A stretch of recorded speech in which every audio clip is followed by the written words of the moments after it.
Can't Rush Greatness. It's his first studio album that he released, and my thoughts. I didn't like the sample. I didn't like you singing on it. I didn't like the auto tune. I just didn't like any of it. Like,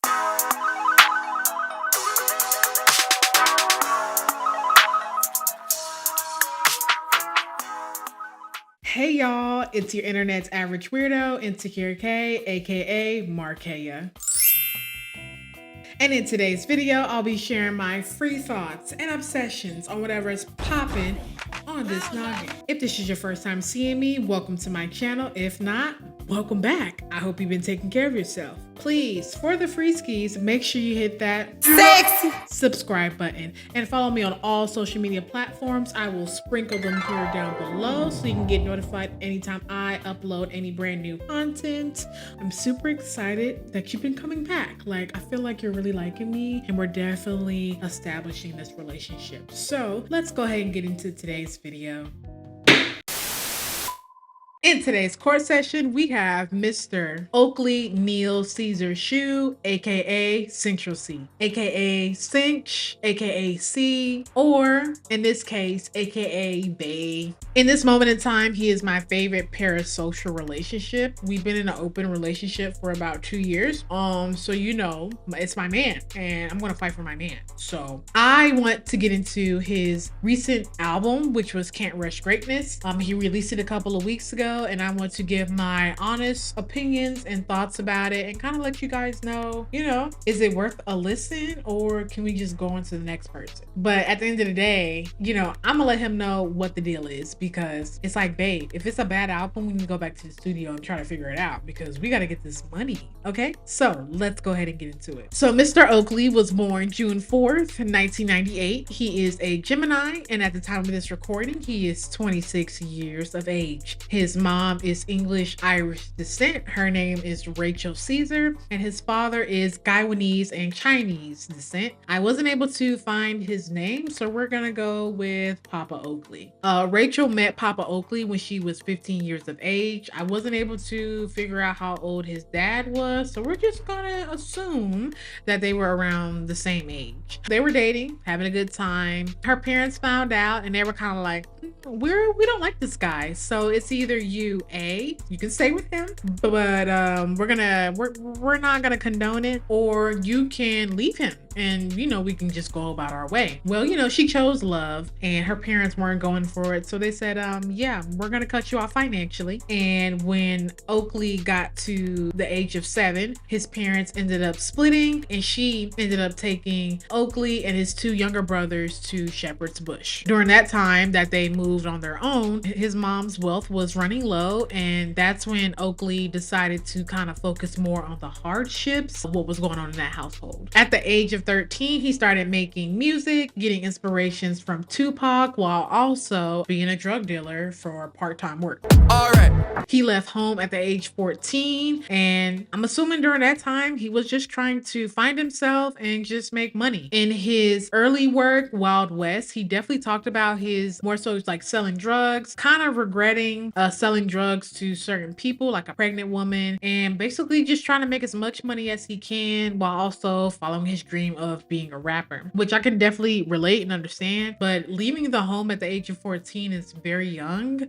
I can only imagine mentally what he went through and what he saw in London, because when you Google Shepherd's Bush, it states that Shepherd Bush is a busy multicultural neighborhood with a mix of houses and offices. Young professional crowds the areas of cocktail bars, pubs, and live music venues like the O2 Shepherd's Bush Empire. The enormous Westfield London Mall is home to retail chains, luxury boutiques, and global restaurants. So reading that made me think like, it don't sound too ghetto. So I wonder, did he do the selling of the drugs in Shepherd's Bush, or did he just stay there and then just go to another like city and do what he was doing out there? Because when I Google like the crime rate and like, is it like, how bad is it over there in Shepherd's Bush, it tells me that it's affordable and it's not much crime that really goes on over there. So it's kind of like, okay, so where did you do all the selling of your drugs at? Was it in Shepherd's Bush or was it in a different city? Or is there a certain part in Shepherd Bush where it's like it's the tourist area and then like, you know, once you know your way around, there is like a bad part of Shepherd's Bush? I really couldn't find out that information. So if any of my UK viewers know, definitely drop that in the comment section below because I kind of want to know more about what is Shepherd's Bush really like. Because in his song Limitless on the Can't Rush Greatness album, he definitely talked about sleeping on a sofa in a bando, cold showers, ceilings leaking, living on benefits, restraining orders, cemetery visits, hard drug habits. It was a lot, but it wasn't like anything new that goes on in the music industry when you have a rapper coming up. Most of them have stories to tell about them struggling, whether they were in a bad home or a domestic home, or they were around people who sold drugs, which they end up selling drugs too, you know, being in that lifestyle. And then throughout the time of them doing that, they come to the realization that they want to be a rapper, and you know how the story goes. So that's kind of what I was getting from listening to Can't Rush Greatness and also his earlier work. It's kind of like your story really isn't that like immaculate or like anything new that we've heard. I think the only thing that makes it kind of like ooh to like me or like the American audience is because I just never thought London would have like a ghetto. You know, I just assumed London was like uppity, everybody has money, it's a beautiful city. What bad things could happen in London? I'm assuming everybody got money from how they portray it to us on TV. But to know that everywhere has a ghetto, it's kind of like,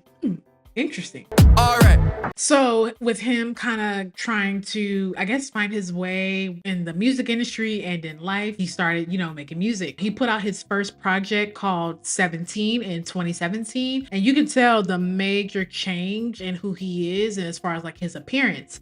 On the cover of 17, he's kind of showing like more of his like natural hair. Doesn't really seem like he has a lot of tattoos. But if you actually go listen to that project, it is not the same Central C as we are listening to today. It was more of like a melodic, singy, auto-tuney type of sound that he was going for. And I'm assuming after he made that, well, not assuming, he did make that change because he is not doing all that singy melodic stuff like he was on his first project, because his second project that came out in 2021, Wild West, was a completely like 360 of the image that he was portraying in 2017. Now he has braids in his hair, he's tatted up, he's giving more of that like thug hood look that, you know, that we're kind of already accustomed to in America. So I'm kind of like, okay. I didn't really like 17. I didn't really like the melodic sounding auto-tuning Central C. So it was a good listen when I did go back in his discography to find out more about who he is. Cause I was like, I want to know more. When the first time I ever came across Central C was on my YouTube, like For You or like recommended page, the song Doja kept popping up. And it was annoying me for a minute because I honestly didn't want to listen to the song because for one, I didn't even know who he was. And secondly, I was just kind of like, I don't know, I just didn't really want to listen to the song. I mean, and then eventually I was like,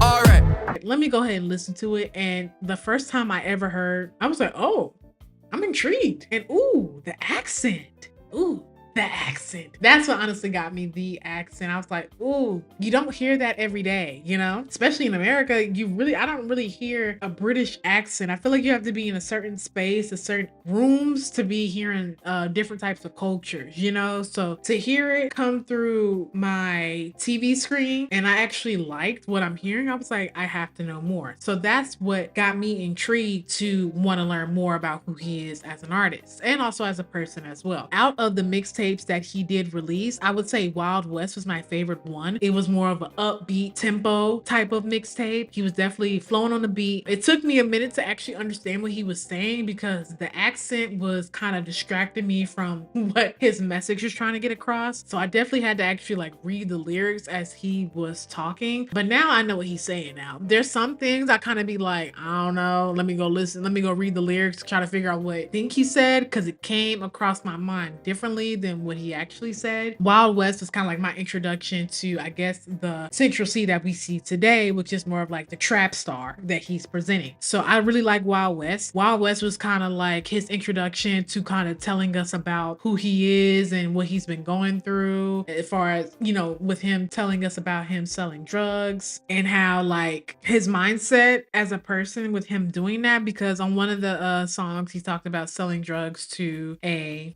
pregnant woman, and it kind of messed him up. Like, oh, like I'm really out here trying to make money, trying to make a living for myself, but when you're selling drugs to someone who is pregnant, it kind of make you look at life like, what am I doing? I should not be selling drugs to no pregnant woman. But at the end of the day, if she want to come and get these drugs, who am I to stop her? That's her fault. But then too, if you really have a conscience and you're really a good person, you kind of look back like, ooh, that I shouldn't have did that. But it was an experience, and I'm glad he was able to put it in through the music. So from 2017 to 2021, that's a 4-year difference. During that time, I'm pretty sure he was definitely mixing and mingling and trying to find his sound as an artist. Coming from a melodic, stingy type of Central C to now a trap star Central C is definitely a 360. It makes me wonder what made him think to be like, you know, that melodic stuff ain't for me, but this UK trap music is definitely my type of style. And I'm wondering how he got the flow that he has now, because there's a lot of UK artists, I wouldn't say a lot, but the ones that I've heard that kind of sound like him, or did they steal his sound? So it's kind of like, who did what first? I don't know. I'm not in the UK scene, so if you know, my UK viewers, definitely drop that in the comment section below. Did Central C steal somebody's style, or are the UK artists taking his style? So that's a great topic of conversation. So once we get out of Wild West, that was in 2021, we jump into 23, which came out in 2022. So that was a year later. 23, I felt like, was him getting comfortable in his skin as becoming a more of an established artist. He's talking about, you know, shopping. He did talk about him like selling drugs as well too. So it's kind of like, okay, so we're still popping our ish about us being a used to be drug dealer, but we're also talking about our lifestyle as well, how we done elevated. He talks some more about, you know, women in his life as well. So it's kind of like it's giving us a different scope of his life, which I can appreciate, because it's like, okay, we're elevating. We're not just selling drugs anymore. Now we're getting a bag. We might talk about a little bit of me selling drugs, the old lifestyle, but I didn't elevate it now. You know what I'm saying? So I'm like, okay, appreciate it. What really helped pop Central C off here in America was his single Day in a Life, which came out in June of 2020. And then the follow-up of that, Loading, in October. I like both of those songs. Yeah, Day in a Life is one of them ones. All right. And yeah, but I didn't even know about Day in a Life or Loading. The only song I ever heard of Central C was Doja. So I like Doja. 23 came out in 2022. Can't Rush Greatness comes out 3 years later. So during that time, I'm definitely pretty sure he was mixing and mingling in the industry, because I saw him mixing and mingling with Drake, and then him doing that freestyle on the Radar, him hanging out with like Lil Durk on the side and other US artists. So I felt like he was trying to get his foot more in the industry, especially on the American side of it, because he's trying to push his way into the American market. Now, what is the best way to come into America and get more eyes on you? A PR relationship. Now, if you don't know, he ended up getting into some type of relationship, because, you know, we're in an open relationship. So I was cool with it.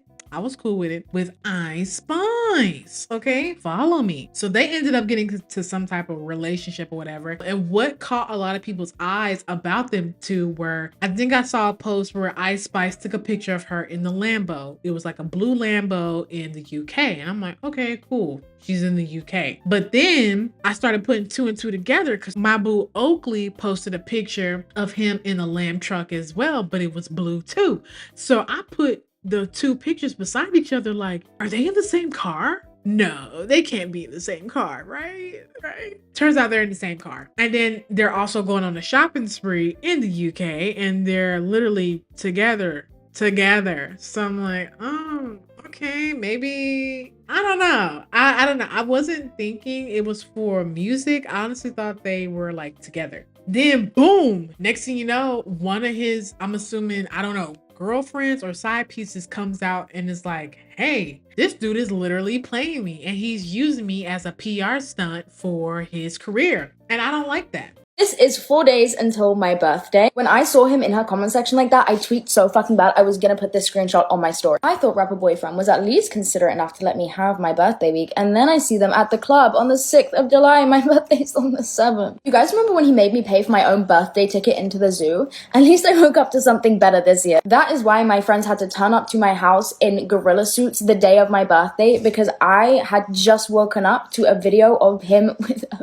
big booty baddie in the club. He literally had to drag me out of my fucking house. This man has since emailed me, called my mum, tried to follow my friends on Instagram. You get the gist. So it wasn't that much of a surprise when I get a call from his team, and it's a girl on the end of the phone saying, "First and foremost, I'm a girl's girl. Cough twice if he is holding you hostage, otherwise I need you to put down the phone." And her name was Madeline. She's some type of like UK influencer type of girl. And I saw pictures of Madeline and Oakley together, but I didn't know if they were like together because they never made it like public or official. I don't know. I don't know what they were doing, but they were, I guess, in some type of relationship. So when the whole Ice Spice thing blew up, she was kind of like, wait a minute, what? I'm so confused. And it made her look crazy. And not only that, it kind of made Ice Spice look like, so we just out here stealing people's mans and we're cool with it. Like, she made it seem like that was like a cool thing to do. And it's kind of like, Ice Spice girl, there is no reason why you should be stealing people's mans, especially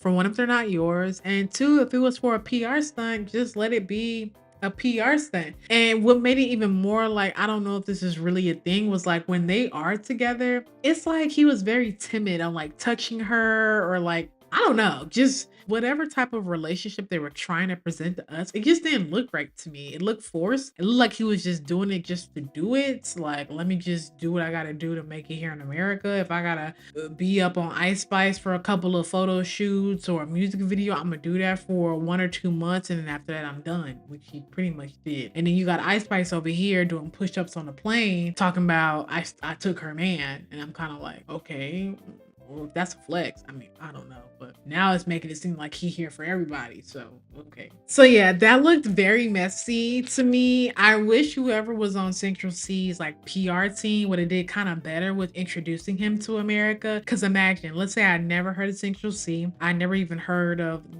Loading or Day in the Life or Doja. And the first introduction I see is a messy relationship between him, Ice Spice, and Madeline. Not a good first impression, but okay, let's keep going. So beyond that, we finally get to Can't Rush Greatness. It's his first studio album that he released, and my thoughts. I like the album. Will I say I love the album? I can't say that. I honestly preferred Wild West for some reason. I feel like that album was just more up tempo with the beats. Can't Rush Greatness was like really laid back, really chill. There were a couple of up tempo beat songs on there that were cool, but as far as like the entire album, it was mostly a chill album. It was something that you really just needed to like sit back and just listen, because he really went more deep into like his upbringing and the struggles that he went through as a child. And I can definitely respect that, because his earlier projects, he mostly just talked about him being a drug dealer. Honestly, that's really what he talked about, how it kind of made him feel, you know, selling drugs. But honestly, it was mostly just about him selling drugs. Can't Rush Greatness was more of like the behind the scenes of like his upbringing. He talked about his mom, his brothers, his dad as well, him living off benefits, restraining orders, cemetery visits, and hard drug habits from family members that he was around. So like I said earlier, your typical up and coming rapper who's been through a lot and ends up turning that pain into music. I think the only thing that sets him apart from the American rappers here is that he's from the UK and the accent. All right. Other than that, his story isn't like, oh my God, you know, it's not something that kind of like moves you, because we've heard it all before, you know. I think it's just how you present it to the world. Can't Rush Greatness was kind of like his introduction song to, I guess, the American market, if you want to put it in those terms. If you've never heard a Central Cee mixtape or album before, and this was your first introduction, I think it was a great project that he put out for someone who's never listened to him before, to honestly get to know him more, not only as an artist, but also as a person as well. So I think overall the project was good. Is it an album I would have on repeat? Yes. But in my opinion, I would take off the song with Lil Durk. I did not like it. Truth and the Lies, I didn't like the sample. I didn't like you singing on it. I didn't like the auto tune. I just didn't like any of it. Like, I feel like you could have picked any other sample in the world and that just wasn't it. It just wasn't it for me. I honestly, I downloaded your album and I took that song off. I just don't like it. I just don't like it. I'm sorry, I just don't like it. My number one top song on the album right now is Don't Know Anymore. That, out of all the songs, definitely went into depth with how he came up, his upbringing as a child. He talked about his mom, his dad, and his brothers. So I feel like that song was really, really good. I like the beat. It was kind of like, you know, I listened to your album two different ways. Well, technically three different ways. I listened to it through my headphones, I listened to it in the car, and I listened to it out loud on my computer. My favorite way of listening to your music is in the car, and it's something I can definitely just go on a drive and kind of get lost in my brain listening to your music, because I honestly want to get to know you more as a person and an artist as well, but more as a person. And I feel like that song really kind of put it into perspective of like, wow, dang, you went through a lot, and it's good that you were able to articulate it in that manner, because I like the way you rap too. You do rap fast and I'd be like, dang, when is he gonna take a break? Because when I actually went to go see you in Atlanta, I was so stoked. I was so happy because I was listening to you for like 3 months straight. And then when I finally got to saw you in person, I was like, oh my God, it's him. I was just singing your songs. I was off key and everything, but it was a great experience. But when I finally like was able to like calm down and like get comfortable and, you know, actually see it for what it was, your music isn't really made for like festivals. You have like certain singles that work for festivals, but like if you were to play like this whole album at a festival or like a concert, it just wouldn't really, I guess, resonate, because it's like when you go to a concert or a festival, you want to get turned up. Well, this album, I'll say, isn't really a turned up type of album. If I wanted to see you in person, I would want you to perform Wild West, because it's more turned, more hype type of music. Can't Rush Greatness is more of something like you kind of have to sit back and really listen and comprehend what you're saying, because you can get lost in your accent if the ears aren't trained to kind of know or understand the language. Because again, when I first heard you, it took me a minute to honestly understand what you were saying, because I don't hear British accents every day. And you have a thick accent. So listening to your music at first kind of threw me off, because I'm like, wait a minute, what did he say? Wait, what? He said true, true.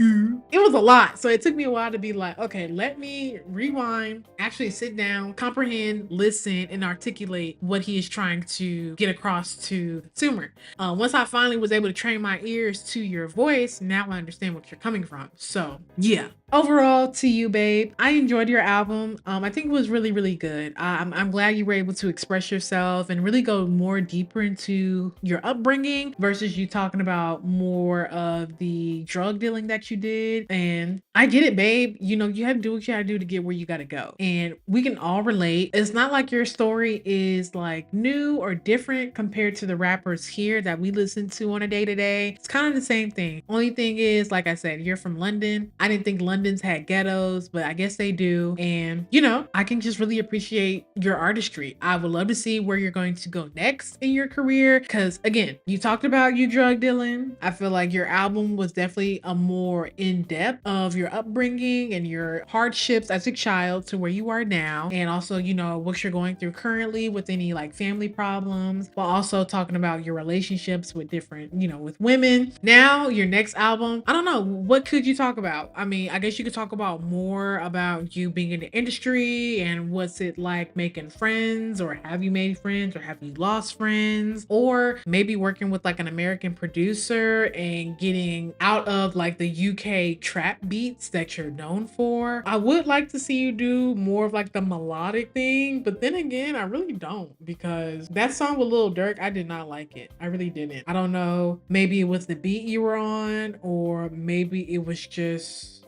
him, Dirk being on the song. I don't know. I just didn't like it. Maybe you just needed a whole new beat, but I want to see what you're going to talk about next. Maybe you'll have a kid or something. Like, I don't know, but I would definitely love to see what you do next from this album. And I just kind of want to see where you move on next. Maybe do more festivals or go on like TV more, like go on like one of like the late night shows and perform there. Something where you can get more eyes looked at for you, because I'm rooting for you. I want you to win. I want to see a lot more diversity in just you being more like laid back. That's just what I see from it. I mean, I be on your Instagram and TikTok. You be more like in the UK and overseas more. And I understand you probably get more love over there than you do here in America. But if you are gonna put in that work here in America, I definitely want to see you more on our television screens. So that'll be my advice to you. Well, you guys, I hope you enjoyed today's video. You know, I just want to talk about my man, and I want you guys to go listen to his album. Definitely go stream Can't Rush Greatness. This is free promo. I'm just doing this because I'm genuinely a fan of his music. I've been listening to him since 2022 and now it's 2025. So die hard over here. Thank you for tuning into my video and clicking on my channel. You could have been doing anything else in the world today, but you chose to watch me, and it's very much appreciated. We are going to leave this video off on a good note. I pray that you all have a blessed day, and remember, you gotta do what you gotta do to get where you're going. I'll see you in the next video. Bye, you guys. All right.